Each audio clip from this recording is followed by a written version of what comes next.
Yeah, Lauren, thanks. People are waking up to slick and slushy roads all over northeast Wisconsin this Wednesday. Good morning and thank you for joining us. I'm McLeod Hageman.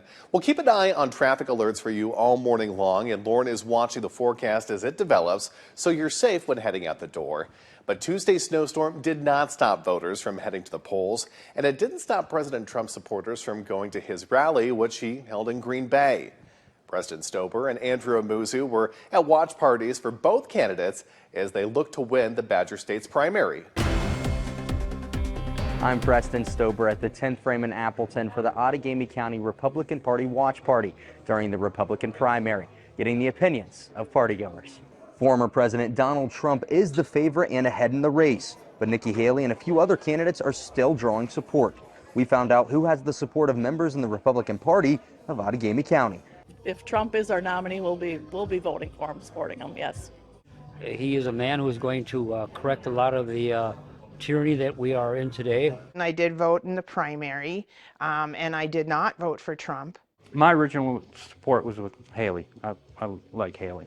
Regardless of who gets the nomination, everyone we talked to said they will be voting for the Republican nominee in the presidential election. In Appleton, Preston Stober, NBC 26. A rematch of the 2020 presidential election is now set. I'm your Green Bay neighborhood reporter Andrew Amuzu, and I'll have a recap of Tuesday's primary election and what local Democrats are now saying. We started our day with the Outagamie County Democrats as they prepared to host a watch party.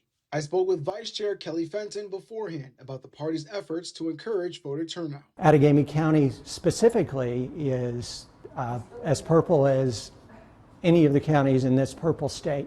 And so we know that we here in Outagamie County can make an absolute difference in winning and losing Wisconsin this year. Due to extreme weather, their watch party plans were canceled and polling places were losing power.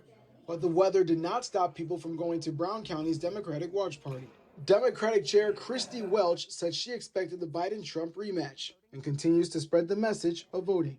All of us at the Democratic Party of Brown County, all of our volunteers, we're amped up to support Biden and make sure that Trump does not get elected.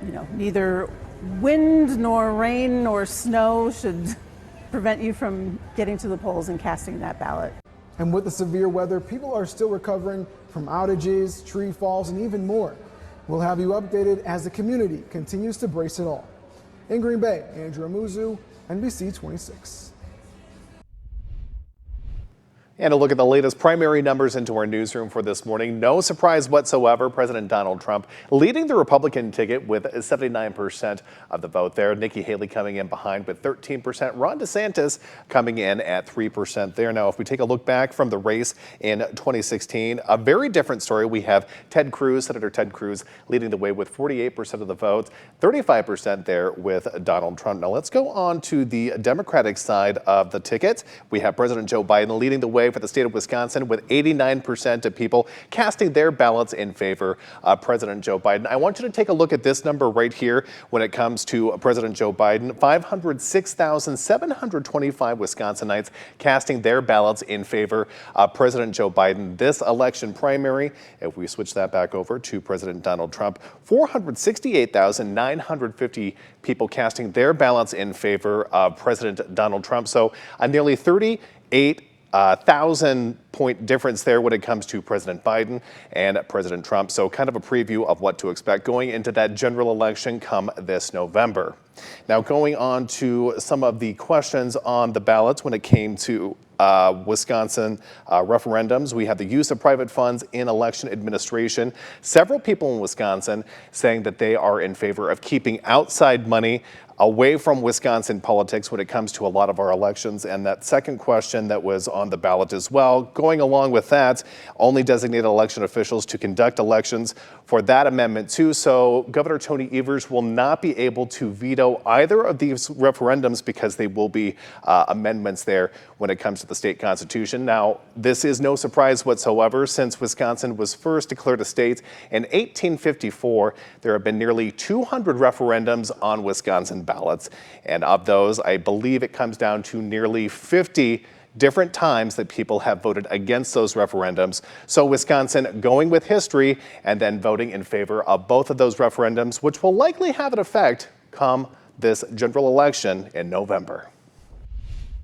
I'm John Erickson in downtown Green Bay. Former President Trump held a rally here for about an hour Tuesday night, and here's what some of the attendees had to say after he spoke. We are going to win this state. We're going to win the White House. Former President Trump went on to talk about immigration and the border. He said on day one of a new Trump administration, begin the largest domestic deportation operation in American history. Tim LeCount came to the rally from the Pulaski area. I don't mind legal immigration. I just don't like the way it's going right now. Nick Daniels of Green Bay also wanted to hear about immigration. Would you say immigration and the border a top motivating factor in your vote? Top three. Number one would definitely be inflation. And as far as the race for the presidency, the attention on Wisconsin continues. President Biden is set to visit Madison coming up on Monday. In Green Bay, John Erickson, NBC 26.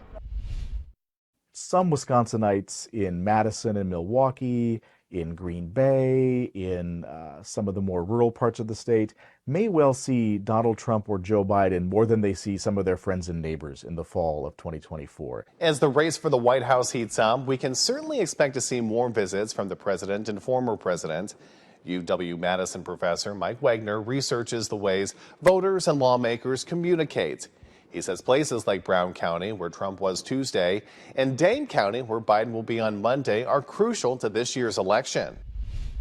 Coming to Wisconsin and trying to persuade somewhere between 0.5 and 1% of the population to either show up and vote for you when they wouldn't have otherwise, or switch their vote is really the only way these candidates can kind of change their fortune. The visits to the Badger State will certainly continue. Republicans are hosting their national convention in Milwaukee this summer, and President Biden's campaign has already opened dozens of field offices across Wisconsin.